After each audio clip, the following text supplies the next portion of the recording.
Deux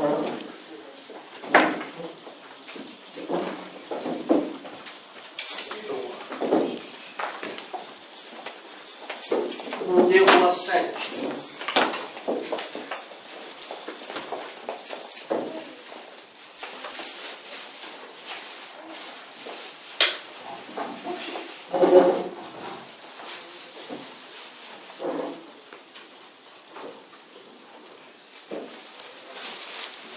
Deux rois 5.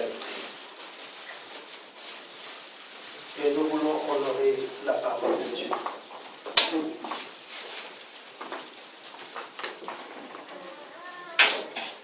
Je crois que tout un chacun de nous a porté sa Bible. Amen. Je crois que tout un chacun de nous a porté sa Bible. Amen. Amen. Je crois que tout un chacun a porté sa Bible. Amen. Lisons la parole de Dieu. Naaman, chef de l'armée du roi de Syrie, jouissait de la faveur de son maître et d'une grande considération. Car c'était par lui que l'Éternel avait délivré le Syrien. La Bible continue. Mais cet homme fort et vaillant était qui? L'Hébreu. Or, les Syriens étaient sortis par couple et ils avaient amené à captiver une petite fille du pays d'Israël qui était au service de la femme de... Là, je sais que si vous êtes dans la lecture, vous savez, il faut compléter. Si je laisse en vide. 3. Elle dit à sa maîtresse, « Oh, si mon Seigneur était auprès du prophète qui est à Samarie, le prophète le guérirait de ça. » Naaman alla dire à son maître, « La jeune fille du pays d'Israël a parlé de telle et de telle manière. » Et le roi de Syrie dit, « Va, rends-toi à Samarie, et j'enverrai une lettre au roi d'Israël. Une partie prenant avec lui 10 talents d'argent, 6000 cycles d'or, et 10 vêtements de rechange. » Il porta au roi d'Israël la lettre où il était dit, « Maintenant, quand cette lettre te sera parvenue, tu sauras que je t'envoie mon serviteur afin que tu le guérisses de sa lèvre. » Après avoir lu la lettre, le roi d'Israël déchira ses Vêtements. Il dit, « Suis-je Dieu pour faire mourir et pour faire vivre, pour qu'il s'adresse à moi afin que je guérisse un homme de sa Lèvre. chasse donc et comprenez qu'il cherche une occasion de dispute avec Moi. Lorsque Élisée, homme de Dieu, apprit que le roi d'Israël avait déchiré ses vêtements, il envoya dire au roi, « Pourquoi as-tu déchiré tes Vêtements. Laissez-les venir à moi, et il saura qu'il y a un prophète en Israël. » Naaman vint avec ses chevaux et son char, et il s'arrêta à la porte de la maison d'Élisée. Élisée lui fit dire par un messager, « Va et lave-toi 7 fois dans le Jourdain. Ta chair deviendra saine et tu seras pur. » Naaman fit irrité et il s'en alla en disant, « Voici, je me disais, il sortira vers moi, il se présentera lui-même, il invoquera le nom de l'Éternel, son Dieu, il agitera sa main sur la place et guérira le lèvre. Le fleuve de Damas, Abana et le Barbare ne valent-ils pas mieux que toutes les eaux d'Israël? Ne pourrais-je pas m'y laver et devenir pire? » Et il s'est retourné et partait avec Fureur. Jésus. Mais ses serviteurs s'approchèrent pour lui parler. Et ils dirent, mon père, si les prophètes t'avaient demandé quelque chose de difficile, n'aurait-il pas fait? Combien plus dois-tu faire ce qu'il t'a dit?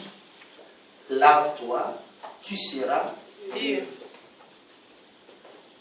Il descendit alors et se plongea 7 fois dans le Jourdain, selon la parole de L'homme de Dieu. et sa chair est devenue comme la chair d'un jeune enfant, et il fut Pur. Allons, au livre des Jean.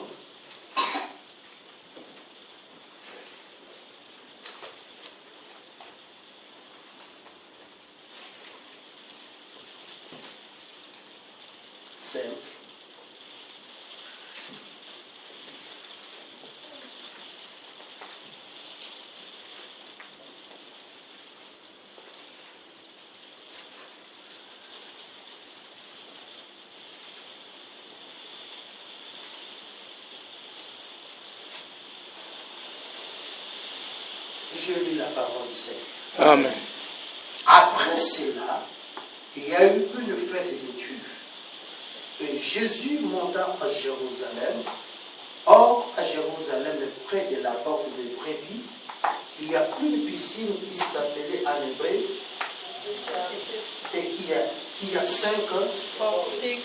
Sous ces portiques étaient couchés un grand nombre de malades, des aveugles, des boiteux, des paralytiques, qui attendaient le mouvement de l'eau, car un ange descendait de temps en temps dans la piscine et agitait l'eau. Et c'est lui qui descendait le premier après que l'eau avait été agitée et Guéri. quelle que soit sa Maladie. là se trouvait un homme malade depuis 38 ans. Jésus l'ayant lui touché, et sachant qu'il était déjà malade depuis longtemps, lui dit, veux-tu être Guéri. Le malade lui répondit, Seigneur, je n'ai personne pour me jeter dans la piscine quand l'eau est à. Et pendant que j'y vais, un autre descend avant moi. 8. Lève-toi, lui dit, prends ton lit et Marche. aussitôt cet homme fut guéri. Il prit son lit et marcha. Seigneur grand Dieu, merci, nous sommes là dans ta présence. Donc que tu as envoyé ce message pour une personne dans la salle, que pourquoi pas pour nous tous. Saint-Esprit de Dieu, élève le nom de Jésus-Christ. Saint-Esprit, aide-nous à comprendre et à capter réellement ce message afin que ce message puisse nous aider aujourd'hui et dans les jours à venir.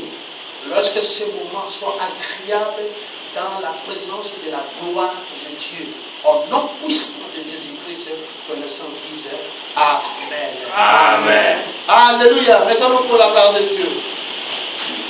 Yes. Amen. Amen. Je suis évangéliste de Fati. Alléluia. Je ne suis pas fort pour faire des présentations. Amen. Moi, je préfère plus être dans la présence de Dieu, adoration, et écouter la parole de Dieu et laisser le temps au Saint-Esprit d'agir. Amen. Je suis marié. Comme je suis venu ici, c'est ma maison. Comme je suis venu ici pour la première fois, j'essaie un peu de vous donner un peu de quelques étapes. Amen. Je suis marié, père de 5 enfants. Ah, les papas, c'est normal, oui, je suis père de 5 enfants. Amen. Je me parais prochain par la grâce du Saint-Esprit. C'est le Saint-Esprit qui m'a guéri. C'est ma famille, pasteur, bienvenue. Et elle et moi, on s'appelle Yaya.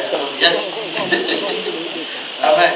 Depuis le jour où le Seigneur nous a fait grâce, le jour où on a quitté la Belgique pour aller à Verviers, pour donner tout, afin qu'il soit plus de l'autre côté de l'histoire, la nôtre, depuis ce jour-là.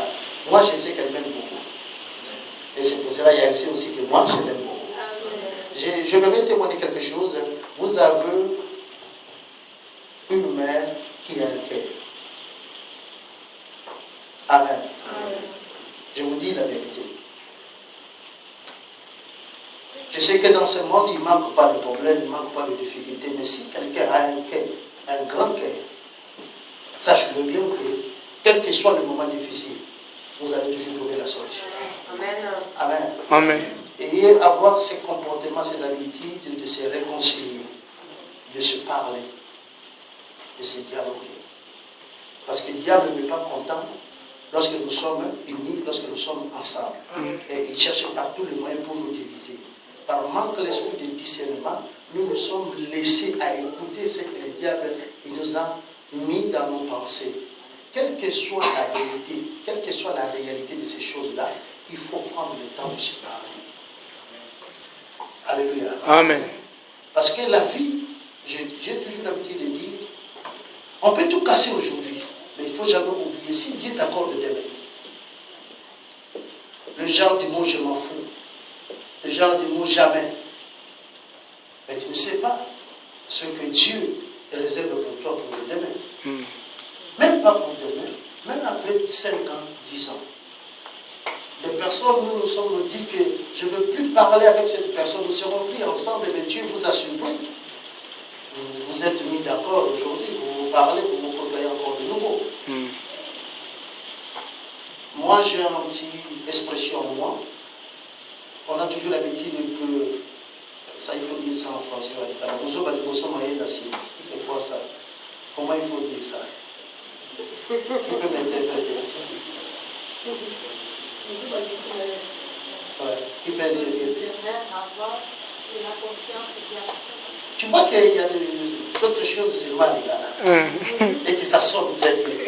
Avec le français là, bon, on va faire dans tout le monde toujours de parler le français. Amen. Et il y a des mots, quand ça passe comme ça, les gars, il faut les laisser comme ça. Amen. Nous sommes dans la présence de Dieu, il n'y a pas de parole qui peut nous taquiner, qui peut nous faire du mal. Amen. Amen. Mais moi, j'aime ça. J'aime que l'intelligence soit avant que les erreurs. Je ne veux pas dire que les erreurs ne vont pas venir. Mais quand les erreurs se présentent, comme il y a déjà l'intelligence, vous allez travailler votre intelligence par rapport à ce sujet. Nous nous sommes induits dans les rêves sans le savoir. Nous vivons ici-bas, il ne manque pas de problèmes, il ne manque pas de difficultés. Mais il faut se laisser à cause de ces difficultés-là. Non. Amen. Hein? Amen. Le pasteur bienvenu, il est là. Et tout l'ensemble de Dieu, mes enfants sont là, et vous savez bien que je vous aime beaucoup. Amen. Et c'est mon église. Là où, partout j'irai, là où le nom de Christ est élevé, c'est mon église. Ne serons pas de ces habitudes-là qui disent, ah, t'inquiète, qui est église, on doit comprendre le texte, mais parce que toi, tu n'as rien fait. Amen. Amen. Yes. Bon, là où j'étais parti, je ne me sens pas vraiment y aller fait, parce que toi, tu n'as rien fait. Moi, je ne t'attends pas que toi, tu me donnes la force, la joie. Moi, j'ai compris que dans la présence de Dieu, Amen. je vais être content, je vais élever le nom de Jésus. Amen. Alléluia. Amen, le peuple de Dieu. Tu peux dire après moi, c'est mon jour. C'est mon jour. Fort, c'est mon jour. C'est mon jour. Le jour est composé de 24 heures. Alléluia. Amen. Et dans les 24 heures, il y a 2 minutes. Qui a déjà fait le calcul pour le minute du jour? 60 secondes. Hein? Pas de jour. Oui, le jour. Combien de minutes? Bon, imaginons que c'est beaucoup déjà. Hein, maman? C'est déjà beaucoup. Et imaginons aussi que combien de secondes?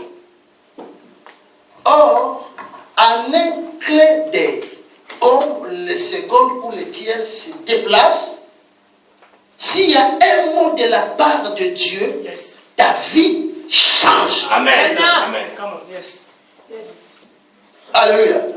Alors, je me pose tant de questions. Pourquoi nous avons cette habitude, quand nous sommes dans la présence de Dieu, et que nous ne sommes pas au-dedans dans sa présence?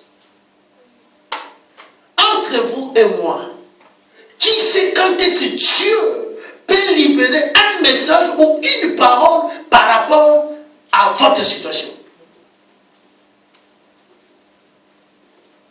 Alléluia. Qui ici? Personne. En réveillant un bon matin, Dieu peut te surprendre. En réveillant un chômeur, Dieu peut te surprendre. En réveillant avec la maladie, Dieu peut te surprendre. Alléluia. Oui, j'ai dormi avec un souci. J'ai passé toute la nuit, je me posais des questions. Si on connaissait ce que Dieu, de quoi notre Dieu est capable, on devait plus passer le temps dans la présence de Dieu. Parce que rester dans la présence de Dieu, tu ne sais pas ce que Dieu peut faire.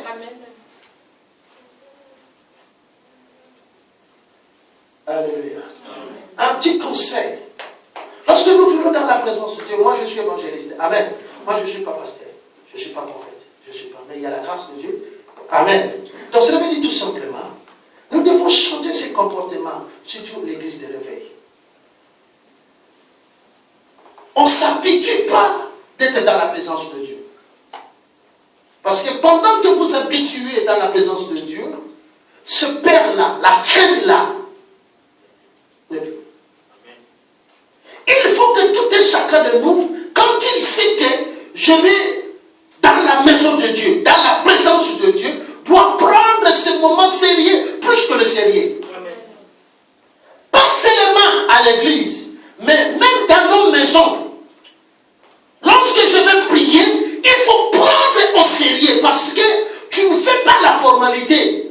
L'essentiel, je priais le matin, le midi, le soir. Or, vous et moi, nous croyons être dans la présence de Dieu. Tu ne sortiras pas de la même telle que tu étais commencé. Amen. Je viens avec un souci, il dit, venez à moi. Pour tout ce qui est chargé et fatigué. Quand une personne s'approche de ce Dieu avec ses soucis, certainement, si tu t'es disposé à être dans sa présence, tu ne peux jamais retourner avec le même problème. Amen. Il fut le cas de la femme A. Lorsqu'il a changé son attitude d'être dans la présence de Dieu, et ces jours-là, parce qu'elle s'est disposée le temps possible. Imaginez-vous de prier à un certain moment. La Bible dit quoi? Et les paroles ne sortaient plus. Et il remuait tout simplement ses lèvres. Là où le cœur maintenant, parce qu'il ne faut jamais oublier, Dieu sonde le cœur et le rêve. Parce qu'il y a un certain moment où on prie avec notre force et l'intelligence. À un certain moment où tu te ressens plus à dégager, mais il faut maintenant laisser que ton cœur commence à parler. C'est là où maintenant le secret. Dieu touche à ce niveau-là. Dans l'impossible de l'homme, la Bible nous déclare que cet homme, Naaman,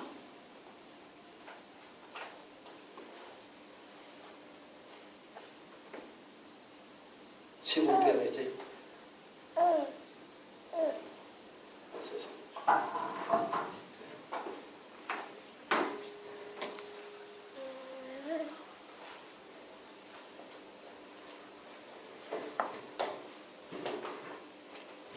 Alléluia. Amen. Il faut tout arranger. Amen. Amen.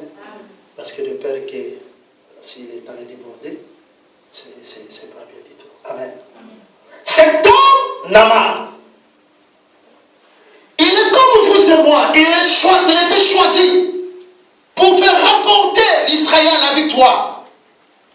Et cet homme, il était un général.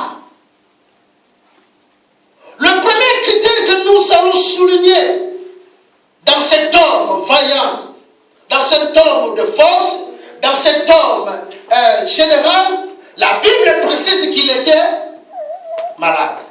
Et sa maladie est tellement bien précisée, c'est la lèvre. Or, si on retourne dans l'ancien temps, celui qui est lèvre, c'est une personne qui est déjà déconsidérée, mise à l'écart. Mais chose étonnante, cet homme, avec sa maladie, il n'était pas un général seulement avec le crâne, mais il était en fonction. Il faut bien comprendre, il y a des généraux sans grade, non, des généraux sans fonction, mais il y a des généraux avec fonction. Mais qu'est-ce qui a fait que cet homme, qu'il soit même dans sa fonction, c'est ce qui nous manque aujourd'hui, les enfants de Dieu. Je vais m'expliquer. C'est le mot, notez bien, la discrétion. Alléluia. Ouais. Aujourd'hui, en qualité des enfants de Dieu, ce mot est disparu au milieu de nous. Tout est devenu populaire, tout est devenu exposé. Tu penses tout dire en trouvant la solution. Or, il fallait tout dire devant Dieu. Toi, tu préfères téléphoner tout le monde qui sache ce que tu es en train de traverser. On passe plus le temps à se parler avec l'ICA mobile, avec le BES, de rapporter des choses à des personnes qui sont incapables de donner la solution à nos problèmes. Seulement des paroles d'avoir pitié. Vous savez, aujourd'hui les chrétiens même ils sont confrontés lorsque les personnes disent que c'est pitié à ta situation. Tu es malheureux. Oh, Christ il était venu pour dire tout simplement, le malheureux c'est fini. Amen. C'est fini le malheureux. Parce que moi je suis Christ, je suis là. Mais nous-mêmes, nous sommes accrochés à ces habitudes-là. De tout divulguer, de tout dire. Et tu as rendu même tes frères, surtout ici à l'église, tu as rendu tout le monde mal à l'aise. Parce qu'on ne peut plus parler du sujet qui est de même avec ton problème. Parce que quand on parle de cela, c'est comme si on a soufflé quelque part. Alléluia. Mais si tu es en train de traverser le chômage, mais le mot est là, le chômage, on doit toujours le parler. Amen. Mais si il y a des personnes qui se parlent au sujet du chômage, c'est comme si on était en train de parler sur vous. Non. Pourquoi? Parce que toi-même, tu as rendu ton problème populaire. Et quand ton problème est populaire, mon frère, tu es de plus en plus affaibli. C'est pour cela qu'on ne sait même pas avoir le fruit de la patience. Parce que tu ne sais pas quand est-ce que Dieu peut te répondre. Amen. Parce que tout dépend de lui, dans toute sa souveraineté. Alléluia. Tu peux avoir un souci, tu peux pleurer aujourd'hui, tu peux tout faire. Si sa souveraineté ne décide pas de te faire du bien, tu resteras. Yes. Alors, la première qualité d'un enfant de Dieu, c'est de reconnaître que Dieu est souverain. Amen. Alléluia.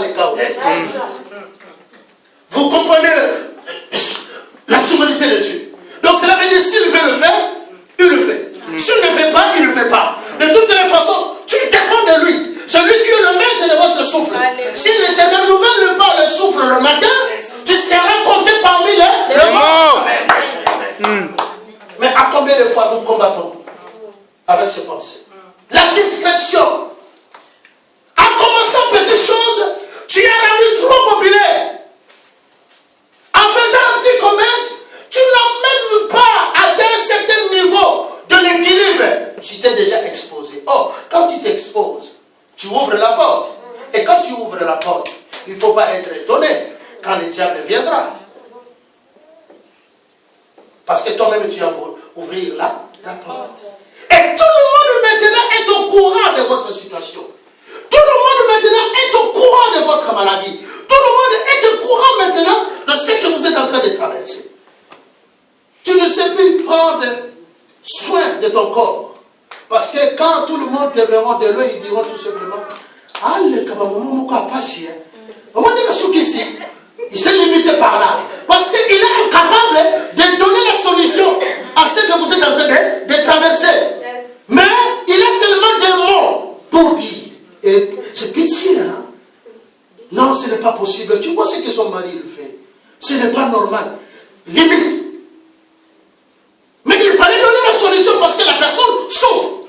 Et comme nous aussi, nous aimons que les gens nous parlent de tellement de la situation que nous sommes en train de traverser, nous disposons plus nos entendements, nos écoutes à de telles personnes. Or, la foi vient de ce qu'on a. Et qu'est-ce que tu as entendu? Ce ne sont que des paroles de découragement, des paroles qui vont t'affaiblir, les paroles qui vont te pousser à prendre une décision au moment où tu ne dépends pas de toi-même, mais tu dépends de Dieu. C'est-à-dire que ta décision, ce n'est pas toi, mais ta décision dépend de Dieu. C'est Dieu qui va créer cette circonstance pour que ta décision soit certaine. Nous nous sommes précipités à prendre des décisions, mais en arrivant à cette décision, or tu n'as rien vu. Combien de parents ils ont quitté, combien de papas et de mamans, ils pensaient avoir raison. Je viens dire à une personne, ce n'est pas aujourd'hui seulement que tu as raison. Sache-le bien que demain peut-être le problème qui t'a donné raison aujourd'hui, c'est toi qui seras fautif. Amen. Alléluia. Amen. Ah ouais. Peut-être demain tu seras fautif. Aujourd'hui, si tu avais pris seulement un peu de temps de patience, si tu avais seulement pris un peu de temps, tout peut changer. Au contraire, à l'homme qui était dans le piscine de Bethesda, lui, il a fait combien d'années? 38 ans. Il a arrêté de vivre. Il n'attendait que quoi? La guérison. Combien parmi nous avons fait un arrêt où nous avons conditionné de vivre par rapport à la solution d'un problème? Amen. Ah non, ça, oui, c'est bon.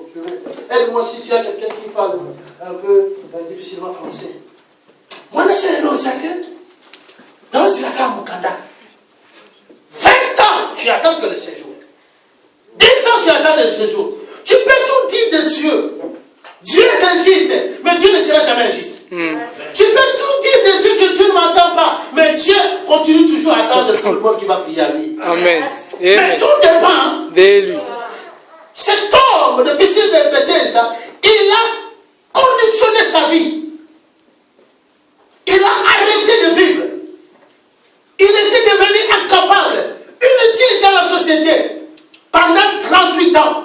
Vous le savez, si les choses, pour des conditions de vivre, aujourd'hui vous avez 30 ans, vous avez la force de vivre les choses à votre âge. Amen. Mais si, à l'âge de 60 ans, est-ce que vous saurez vivre vraiment les choses de 30 ans? Vous avez passé votre temps. Non, c'est la cas à Mukolongo. Continuez à causer la Mukolongo. Le jour où tu auras ces choses-là, tu auras toi-même peur. Parce que, mon âge, j'ai combien de 50 ans? Comment on a ça à 20 ans? Alléluia. Cet homme, il a conditionné sa vie. Il ne bougeait plus. Il n'attendait que la guérison. Il ne faut pas me dire parce qu'il s'est levé et il s'est jeté dans l'eau. Donc, il avait le moyen aussi de se déplacer. Donc, il pouvait aussi faire quelque chose. Parce que sa maladie, ça ne lui handicapait pas. Parce qu'il y a des maladies à laquelle la personne a vraiment de l'énergie pour faire quelque chose. Mais à cause de laisser longtemps dans la même position, la personne s'affaiblit. Surtout nous, si nous, aujourd'hui, tu as un fiancé, ou bien tu as ta femme, et tu veux faire un peu de charisme à la maison, si tu tombes un peu mot de tête ou tu ne te sens pas bien, tu veux toujours rester au lit parce que ta femme va te préparer, va te faire de quelque chose. Si tu as une copine, ne te fies pas chez nous de copines, de fiancés, elle doit se déplacer pour acheter des bananes et des oranges. Toi-même, tu as donné ce caractère de la maladie.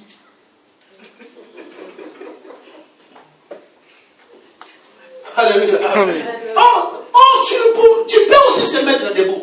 Et surtout pour que cette maladie soit forte, tu refuses même de manger. Oh non, je ne me sens pas à la bouche. Mais au moins aussi longtemps que tu prends le médicament et que tu ne manges pas, de plus en plus, tu t'affaiblis. C'est pour cela dans les hôpitaux, qu'est-ce que les médecins disent? Il faut manger même un tout peu. Maintenant, super maladie. Donc quand toi tu es malade, tout le monde à la maison est mal à l'aise. Il faut changer ce comportement. Il faut changer ce caractère. Parce que là où tu sais que la maladie, là où la maladie règne, le nom de Jésus-Christ ne règne pas. Parce que tu as accepté que tu sois cloué, que tu as accepté que cette situation te met. Si tu es une personne sauvée, rachetée, quand tu vois de telles choses, vous savez, je vais vous dire un petit témoignage. Moi, quand je sens la maladie, c'est de là où je relève maintenant un défi. Quand je suis malade, je pars au travail. Donc pour moi, j'ai mis à moi. Si j'envoie un certificat de la maladie, donc cela veut dire que je suis en bonne santé, je vais me promener et prendre un peu de repos. Comment quelqu'un va se reposer toujours s'il est malade? Bon, je sais, il y a des handicaps. Par exemple, tu as eu un problème de pied pour marcher. Hein? Je parle sur des maladies là où toute la personne est affectée. Il donne plus de considération à cette maladie-là.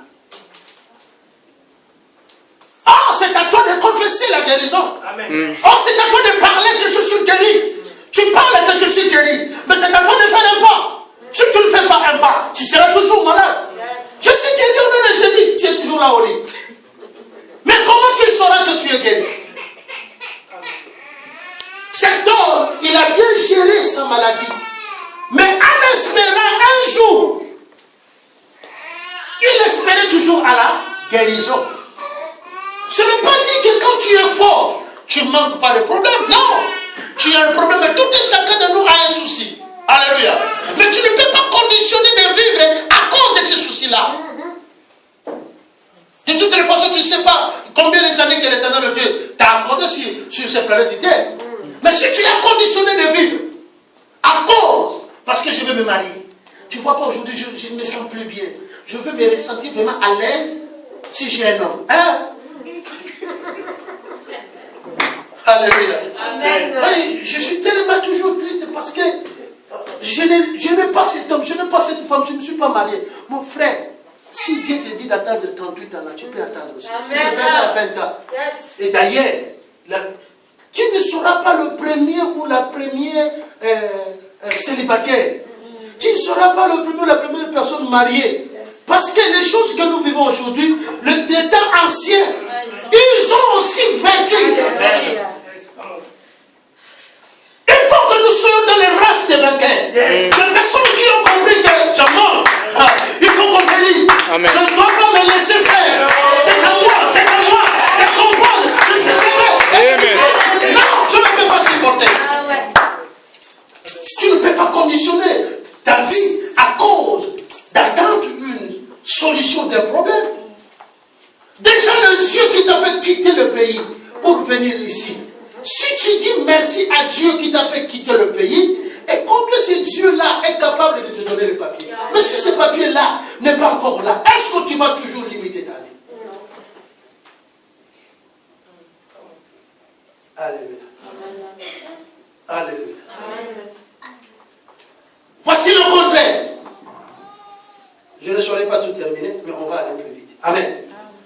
Dès que toute personne a maintenant la connaissance de votre situation, si vous avez conduit votre situation dans la discrétion, vous comprenez le langage de l'Éternel.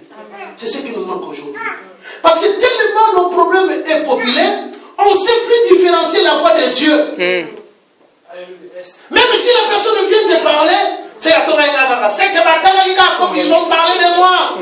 C'est pour cela qu'il vient de me parler. Oh, la nuit, le Seigneur m'a parlé. Il m'a parlé où? Parce qu'il est au courant de ma situation. Oh, Dieu m'a parlé. C'est pour cela qu'on a même de difficultés pour parler de la part de Dieu. Parce que ta situation, tout le monde connaît ça.